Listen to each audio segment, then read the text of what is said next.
Voilà, alors, objectif sécurité. L'Assemblée générale, donc, chaque année, c'est le moment privilégié pour les membres élus du comité directeur de la FFPLUM de rendre compte de ses actions durant l'année écoulée et de faire le point sur l'état de notre fédération et plus globalement sur celui du mouvement ULM en France dans son environnement européen.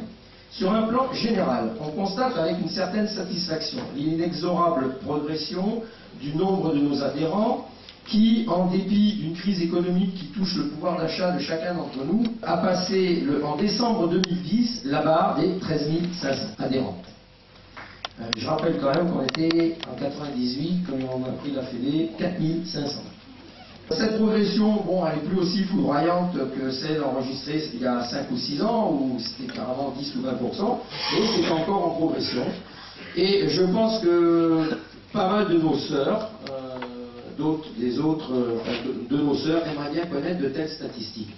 En 2011 d'ailleurs s'annonce bien, puisque nous enregistrons aujourd'hui un nombre record d'adhésions, qu'on n'a pas connu, puisque aujourd'hui nous sommes à 9 797 membres, à comparer aux 8 957 de l'an dernier à la même époque. Donc on est déjà à 800 de plus, 850. Alors ça ne veut pas dire qu'à la fin il y en aura 850 de plus, mais ça veut dire que de toute façon on sera positif et qu'on n'aura pas de baisse, puisque chaque année la crainte c'est de voir les gens baisser.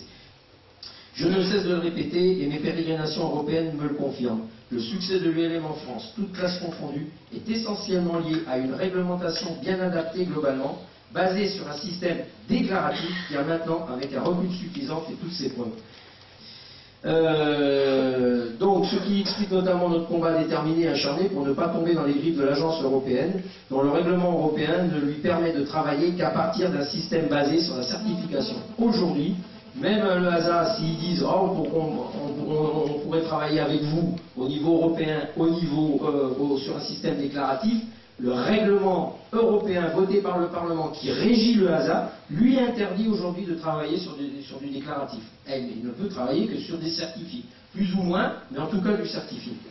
Le fait que cette dernière, c'est-à-dire la certification, puisse être allégée ou non, ne change rien au principe fondamental qui veut que ce système sera toujours pour nous plus compliqué, contraignant à se terminer. Et avec la DGAC, nous avons pendant des années mené ce combat, nous l'avons remporté tout au moins provisoirement, mais pour quelques années tout de même.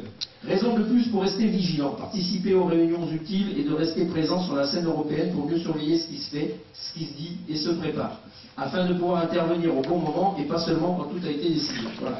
L'erreur serait de dire, maintenant qu'on est tranquille, je ne vais plus à Bruxelles, je ne vais plus à Cologne, ce qui m'arrangerait. Quand je téléphone à M. Coffin pour lui demander est-ce qu'on ne pourrait pas changer ça, ça va prendre 6 mois, 1 an. Mais aujourd'hui, non mais des fois ça peut prendre 2 jours. Voilà. Sauf que quand je téléphone à Cologne, c'est pas possible, parce qu'il y a le hasard, après il y a la commission, après la commission il y a le conseil, après le conseil il y a le Parlement, et puis comme ils sont pas d'accord, ça revient, et c'est une boucle, ça dure 5 ans. Voilà. Donc là aussi, je vous dirais, par exemple, avec la montagne, on dit mais vous n'avez pas prévu un surplus de poids avec les skis.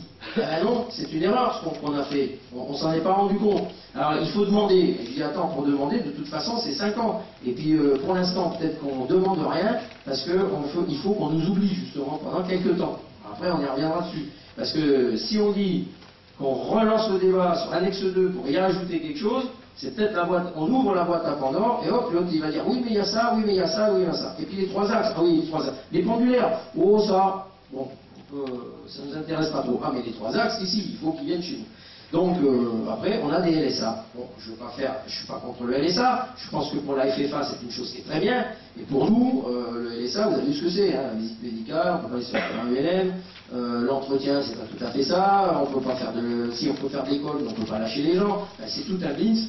On ne sait même pas encore si on va avoir le LSA européen ou si on va avoir le LSA américain tel qu'on certains demandent, mais c'est pas sûr qu'ils en veuillent.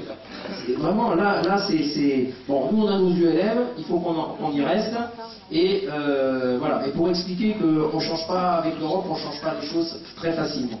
C'est ce que vous avez dit tout à l'heure. Et effectivement, l'exemple que j'ai donné, c'est que sur le Mont Ventoux, J'ai pris 2 morts il y a une semaine, je prends le Dauphiné libéré le matin, et je vois sur la page de garde, elle était occupée, toute la page, c'est-à-dire la grande page, elle était occupée par cette ULM cramée, écrasée, etc.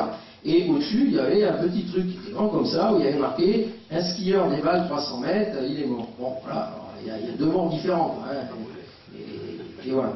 Donc, on dit que nous, les accidents, il faut nous rechercher. Or, quand vous lisez, là aussi, le Dauphiné libéré, parce qu'il est chez moi, vous ouvrez la 2e page et tous les jours, vous avez 10 interventions, des gendarmes, des CRS, de l'hélicoptère du SAMU, pour aller chercher des gens qui sont à moitié démolis, qui sont morts, etc. Été comme hiver. Et là, personne ne dit rien. Donc, c'est vrai que, voilà. Alors, on va reparler de ça tout à l'heure, Maxime, c'est l'histoire de l'irrationalité. Et c'est vrai que c'est difficile à combattre. Voilà. Alors il nous faut donc... car si cette dernière, c'est-à-dire la sécurité des vols, devait prendre une pente descendante et s'orienter vers l'aléatoire, je n'ai aucun mérite à prédire la mise à mal du mouvement ULM. On peut le regretter, mais la réalité est là et on ne peut lutter efficacement qu'à la condition de considérer les choses en face, sans tabou. Notre société évolue. C'est-à-dire, il y a une perte du sens des responsabilités personnelles.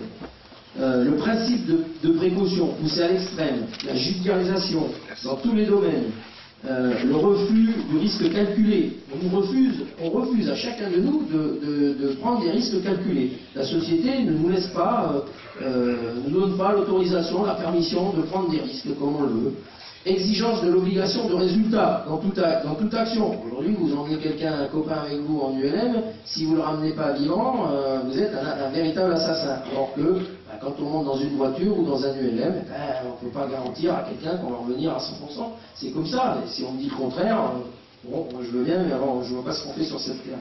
Donc exigence de l'obligation de résultat dans toute action. Appât du gain à l'occasion des accidents et des catastrophes. Ça revient à la judiciarisation. C'est-à-dire qu'aujourd'hui, un accident, je suis désolé de le dire, je vais peut-être vous choquer, mais moi je suis des deux côtés. C'est-à-dire il y a le côté humain, et on va en parler tout à l'heure, des drames, des souffrances avec les accidents, qu'on prend en compte, et Dieu sait si Christian s'en occupe, mais en même temps, je suis confronté au fait que quand il y a un accident, ça va être à celui de la famille, qui va demander le plus d'argent, avec des juges qui vont maintenant donner des sommes exorbitantes, en tapant sur les assurances. Je ne suis pas là pour plaindre les assurances, mais en attendant, c'est nous qui alimentons le pot des assurances.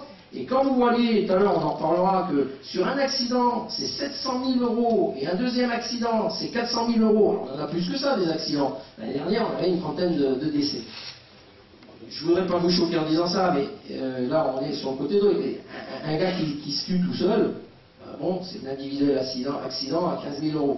Bon, quand vous avez un passager, et c'est là qu'il faut réfléchir, c'est plus la même chose. Et comme je vous dis, l'affaire en Corse à Gangloff avec son autogire, c'est 700 000 €. Châtel ULM, c'est 400 000 € pour le passager. Résultat des courses, pour 2 accidents simplement, et je veux dire, on a plus que ça, hein, c'est 1 100 000 €. Vous divisez ça par des assurances à 300 € de moyenne, un peu plus ou un peu moins. Regardez le nombre de nous-mêmes qui devons payer pour payer ça. Et après, si vous en avez 10, on a les équilibres, voilà. Alors, il y a des années où on a eu l'équilibre, mais aujourd'hui, je ne sais pas si je l'analyse après, donc je passerai plus vite. Le problème, c'est pas le nombre d'accidents et de morts qui augmente. Au contraire, on a moins d'accidents par rapport au nombre de pilotes qu'on a. La sécurité s'améliore. Mais notre gros problème aujourd'hui, c'est le fait, justement, en responsabilité civile des capitaux qui sont versés, qui met à mal, quelles qu'elles soient j'allais dire, les compagnies d'assurance, ce risque-là, je crois. Et qui fait que ce que je ne voudrais pas, c'est qu'après on nous impose des assurances à 1 000 €, à 2 000 €, où on ne pourra plus faire, comme dans certaines autres. Alors c'est global, après on peut discuter du sujet de l'assurance autrement, mais ça c'est quand même un fait. Et les chiffres que je vous donne, c'est des chiffres réels. Voilà. Alors après, bon, on peut discuter de savoir si l'assurance, pour telle et telle raison, va se retourner contre la famille, etc. Mais ça, c'est un autre sujet. Le sujet, moi, ce que je voulais mettre en exergue, c'est qu'aujourd'hui, les juges n'hésitent plus à faire des condamnations qui font que ça nous met tous en péril. Voilà. Et après, on va dire, on ne peut plus voler parce que l'assurance, le carburant, le machin, le truc, où est-ce qu'on va prendre tout cet argent? Donc, Oui, et puis je disais que, je suis désolé de le dire, il n'y en a pas du gain, parce qu'on voit tout de suite arriver des demandes des familles qui disent, bah oui, moi je ferai le deuil que quand j'aurai touché le gros paquet, et bah, ça nous met, nous, en difficulté, je suis désolé de le dire, mais c'est comme ça. Donc, on est dans une société où l'accident n'est plus acceptable et n'est plus accepté. L'homme politique, quel qu'il soit et à quelque niveau qu'il soit, vit pour et de l'opinion publique. Quand il y a un accident ULM, je sais très bien que M. Coffin, surtout s'il est un peu médiatique, genre l'année dernière sur le territoire de les Belges là, qui se sont tués sur l'île, c'était donc monsieur... Hein, ah oui, monsieur Bussereau, il reçoit M. Gandhi et M. Coffin reçoivent le lendemain des papiers disant de la part du gouvernement, mais qu'est-ce que vous faites? Et trouvez-moi une solution pour éviter. Bon, une collision en vol. Bon, une collision en vol, il n'y en a pas tous les jours, il y en a une tous les 5 ans. Sauf que, et moi je pense que sur la Terre où il y a des millions d'hommes, des milliards d'hommes, on peut quand même peut-être accepter un risque, et bien le lendemain c'est trouvez-moi un système, le lendemain d'accident, trouvez-moi un système pour qu'on mette des anti-collisions, des collisions en vol, etc. Donc c'est des réactions, et oui, ce sont des réactions sous le coup de l'émotion, donc parce que le politique vit dans l'instant, il vit de l'opinion publique. Il lui faut, et à la foule aussi, des coupables et des responsables, ainsi que des solutions immédiates propres à tout réagir et à tout régler sous le coup des émotions. Dans ce contexte, nos activités aéronautiques de loisirs font tout à la fois peur et rêver. Et même pour l'ULM, fantasmer, c'est-à-dire sur le fantasme, c'est vachement bien, on admire ces gens qui volent sur les ULM, mais alors qu'est-ce que c'est dangereux?